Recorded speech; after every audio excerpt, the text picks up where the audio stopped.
High friends welcome back to my channel. आशा करी सबाई सुस्थ आछो भालो आछो। आज के रथयात्रा आशा करी सबाई खूब भालो मतन रथयात्रा काटाबे आमादेर बाड़ीते। तो आमार आज डिউটি छिलो आमी तो काजे बेरिये गेছি और ओर बाबा नाइट करे फिरेছে। কালকে রাতেই আমি বলে রেখেছিলাম দেখো বাড়িতে ঠাকুর আছে একটু ভালো করে একটু ঠাকুর পূজা। আর যেহেতু শুক্রবার দিন পড়েছে এমনিতেই আমাদের অনুকূল ঠাকুরের দীক্ষা তো তোমরা আগের অনেক ব্লগে দেখে নিয়েছো। তো ওখানে আমাদের ঠাকুরকে এমনিতে শুক্রবার দিন ফুল মিষ্টি দিতেই হয় ঠাকুরের জন্মদিন বলে জন্মবার বলে। আর আজকে ভালোই হলো রথের দিন একসাথেই পড়েছে। ওর বাবাকে আমি বলেই দিয়েছিলাম যে বাই ফোনে যে একটু যা রোজ ফুল আনো তার থেকে একটু বেশি ফুল এনে একটু মিষ্টি এনো আর জিলাপি তো অবশ্যই থাকবে এগুলি এনে ঠাকুরকে একটু সাজিয়ে গুছিয়ে দিও। আমি তো সকালবেলা চাই যেরকম ঠাকুরকে দিয়ে যাই সেটা দিয়ে গেছি, তুমি এসে স্নান টান করে একটু ফুল মিষ্টি ভালো করে সাজিয়ে দিও সিংহাটা। তার যেই মতন বলে গেছে ওর বাবা সেই মতনই করে দিয়েছে। আর আজকে ডিউটি থেকে ছুটি হয়েছে যখন আমি না বুঝতে পারিনি এখানে এত বড় রথ বেড়ায়। আমার এখানে সবই জয়েনিং প্রায় 7 মাস এই হতে চললো, তো এত বড় রথ এখানে বেড়ায় আমার ঠিক আইডিয়াও ছিল না, জানাও ছিল না।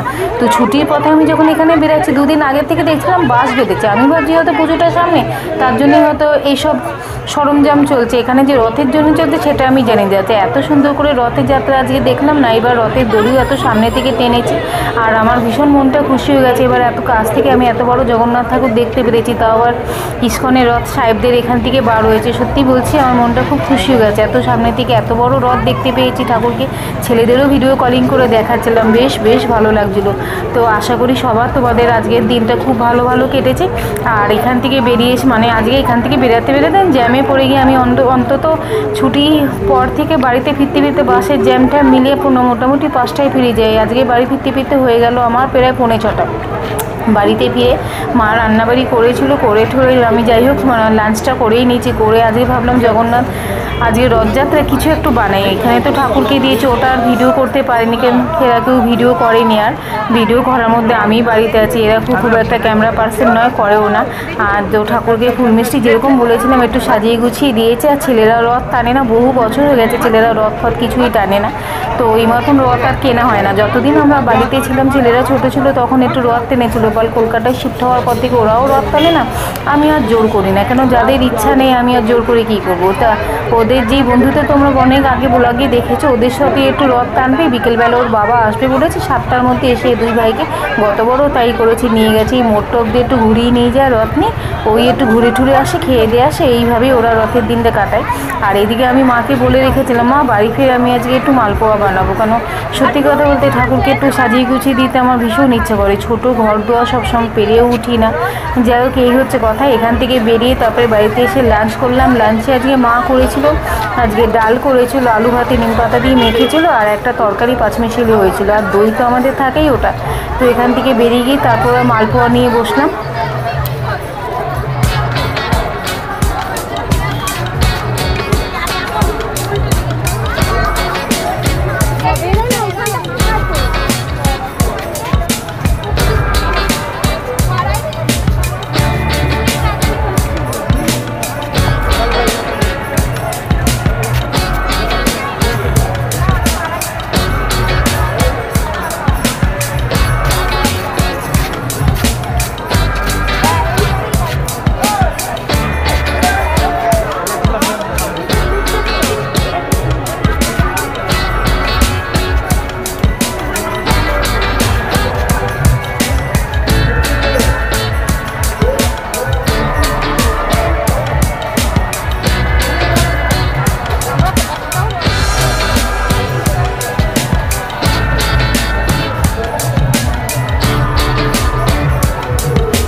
তো মালপোয়া বানাবার জন্য সরঞ্জাম নিয়ে নিয়েছি। প্রথমে একটা বড় বাটি নিয়ে নিয়েছি, তার মধ্যে সুজি নিয়েছি, প্রায় 2 কাপ সুজি নিয়েছি।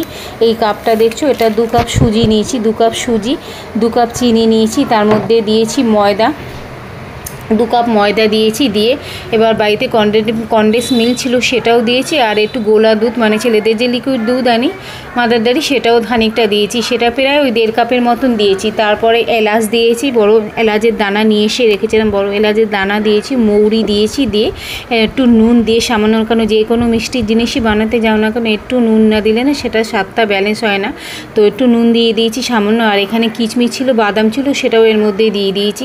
কাজু বাদাম আর কিচমিচ ছিল, সেটা করবো তো যখন একটু ভালো করে করবো ভেবেছিলাম, তো কাজু বাদাম কিচমিচ কেটে নিয়েছি, কেটে গোলাটা ভালো করে করে নিয়েছি। আমি আবার খুব একটা পাতলা গোলা করি না, কারণ পাতলা গোলা করলে কি হয় না, তেলে যখন দেবো তেলের মধ্যে দিতে গেলে ওটা উঠতে চায় না, ভীষণ মানে বিরক্ত লাগে। আমি এইভাবে তুলতে পারি না গোলাটা, মানে না একদম পাতলা না একদম মোটা, সেভাবে একটা গোলা তৈরি করে নিয়েছি। আর ওদিকে তেল গরম করতে বসিয়ে দিয়েছিলাম। বাই চান্স এবারে কিন্তু আমার মালপোয়াটা খুব ভালোই উঠেছিল। আমি আর তোমাদের সাথে ওটা শেয়ার করতে পারিনি, কারণ ছেলেগুলি এত বিরক্ত করছিল না। আমি মালপোয়াগুলি ভেজে ঠাকুরের সামনে খানিকটা দিয়েছিলাম, আর আমাদের খাওয়ার জন্য খানিকটা রেখেছিলাম। তো এইভাবে মালপোয়াগুলি বানিয়ে নিয়েছিলাম একটা একটা করে। মালপোয়াগুলি কিন্তু এবার ভালোই উঠেছে। আর তোমাদের সাথে মালপোয়া কীরকম হলো সেটা শেয়ার করতে পারিনি, কেন দুটো ছেলে বারবারই বলছে, ভীষণ বিরক্ত করছিল। আমি আর মানে ভিডিওটা করে উঠতে পারিনি। আজকের মতন ভিডিওটা এখানেই রাখলাম। আশা করি তোমাদের ভালো লাগলো আজকের এই ছোটো ভিডিওটা। ভালো লাগলে লাইক করো, কমেন্ট করো, শেয়ার করো। চ্যানেলে নতুন হয়ে থাকলে চ্যানেলটা প্লিজ সাবস্ক্রাইব করে দিও। আবার হাজির হয়ে যাবো এরকম একটা নতুন ভিডিও নিয়ে। আজকের মতন বাই, টাটা, টেক কেয়ার।